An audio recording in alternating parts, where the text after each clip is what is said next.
we won't be in breach of any UN sanctions on North Korea until we get to the implementation stages. So just by proposing certain inter-Korean economic projects would not be literally in violation of those UN sanctions. But if we get serious about implementing those visions, then the moment that we introduce certain prohibited materials to the territory of North Korea will be the time that we will be in violation of those UN sanctions. Until that time comes, we will be pretty safe to say anything.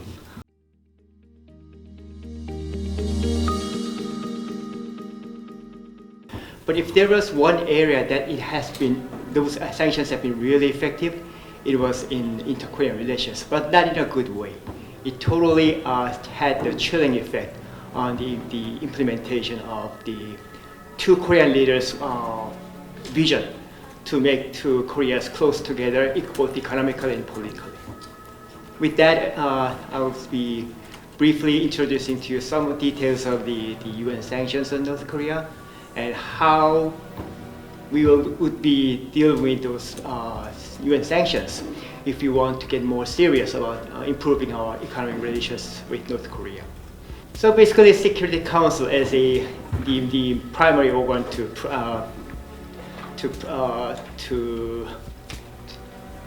preserve international peace and security, it has the authority to take some measures, compulsory measures, binding upon the state parties of the United Nations, and those could include some involuntary measures, to basically sanctions on certain member states if they are seen as in violation of the fundamental principles of international law on international peace and security.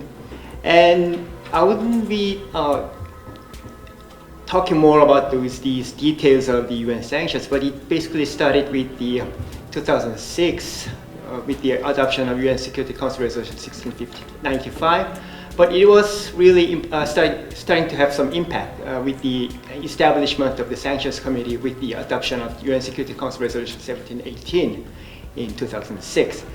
And the sanctions had the purpose of first shutting off the flow of cash into UN and the North Korean nuclear and ballistic missile programs, and second, to increase the cost that North Korea would have to bear to continue to hold on to their nuclear and missile programs, so that North Korea at some point would think twice and recalculate their costs and benefits, so that they would start to be more serious about studying denuclearization, along with the help with the other members of the United Nations.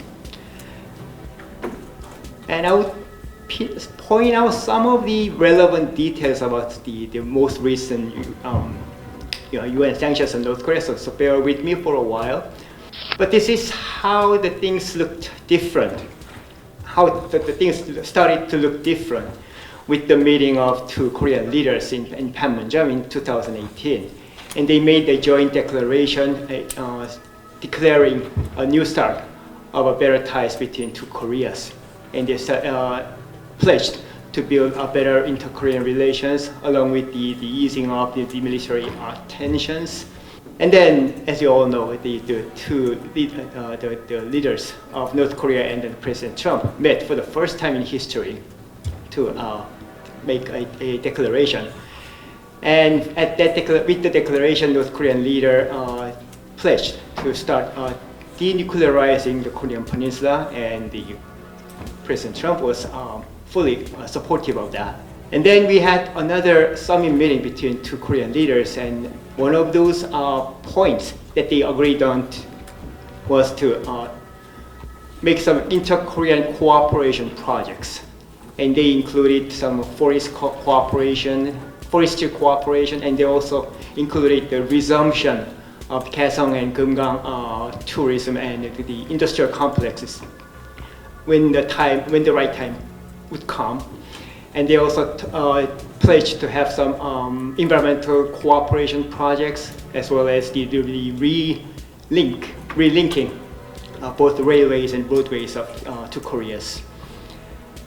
So we got serious about those 4 different areas, except the cooperation projects on the resumption of Kaesong industrial complex and then the Kumgang tourist facilities, for reasons that I would tell you later. So these the most spectacular inter-Korean cooperation project was this one, meaning the connecting and modernizing railways and roads in North Korea. So we set up a special task force to totally devoted to this project, and the most recent effort included the joint inspection of the North Korean railways and roadways. But for that to happen, we had to deal with some of the provisions on the UN sanctions on North Korea, because they specifically prohibited the transfer of the oil and other heavy machinery into the territory of North Korea.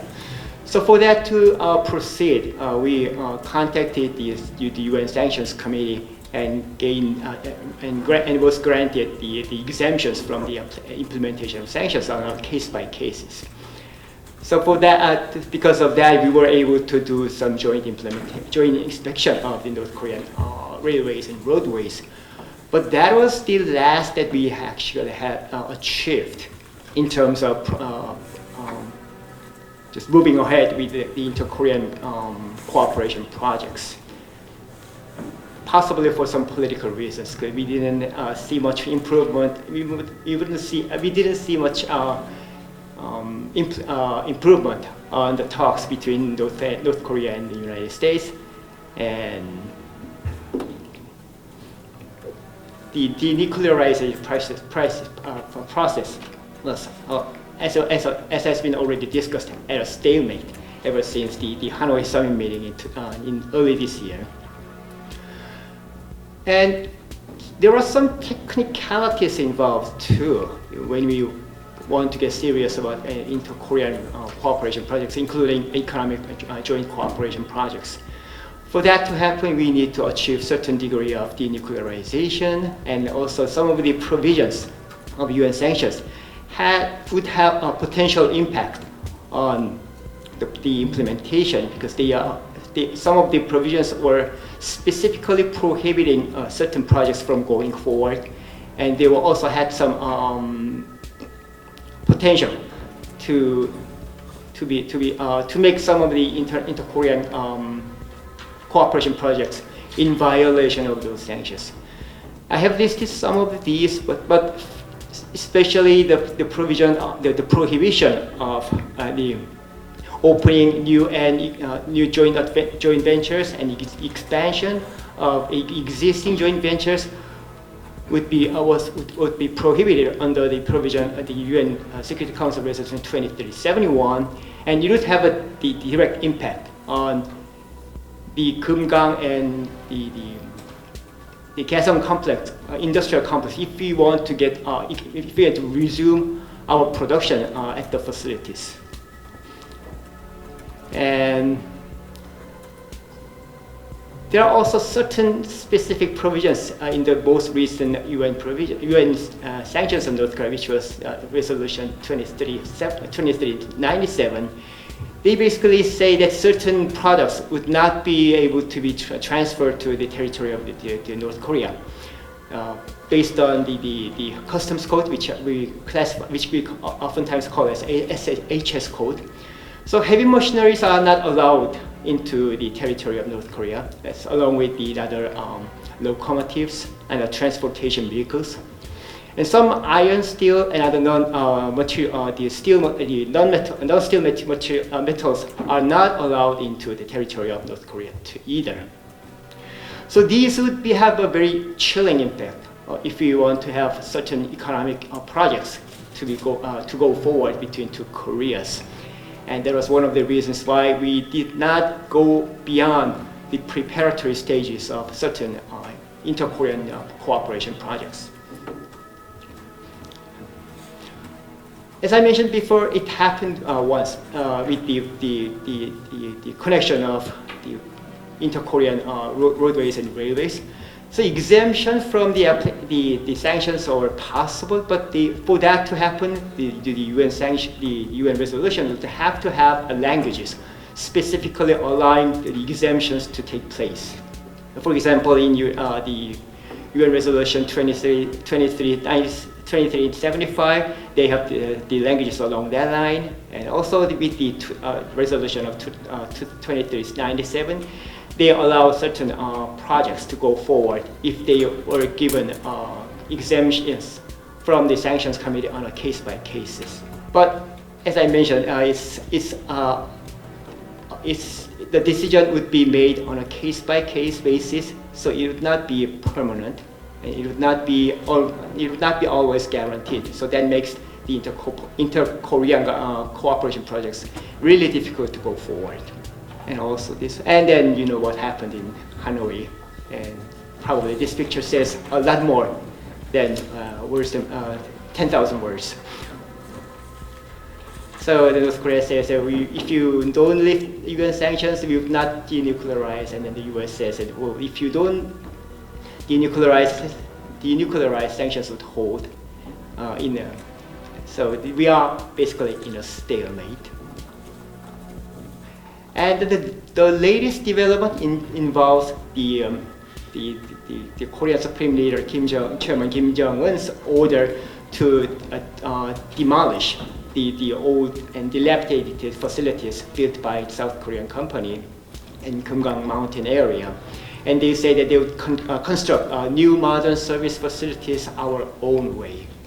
So the pictures cover the last sentence, but I'm just wondering if this will mark the new beginning of North Korea having no interest in the inter-Korean economic cooperation projects, and it would be sending some worrisome signals to people who are intent on resuming our economic relations with North Korea. And Bob Collin mentioned certain languages contained in certain UN sanctions when it comes to lifting the UN sanctions, and this is the language. For example, in UN Security Council Resolution 2397, the Security Council is prepared to either strengthen, modify, or suspend, or even lift the sanctions in light of the compliance of the North Korea. So that may need some interpretations, but if we are creative enough, we can just sell a prepackaged small deal and present it as an evidence that North Korea is complying with the UN Security Council resolutions. So that would be a starting point for some of the sanctions to be lifted in light of what North Korea is going to do in the future. Unless that happens, as a member state of the United Nations, Korea would not have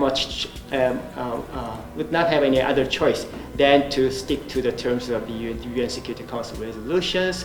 But on a case-by-case, we might apply for certain exemptions from the application of the sanctions if we want to have a concrete result coming out of the inter-Korean economic cooperation projects. And they may involve certain non-profit-based the mass-scale social infrastructure projects, such as the connection of railways and roadways between two Koreas.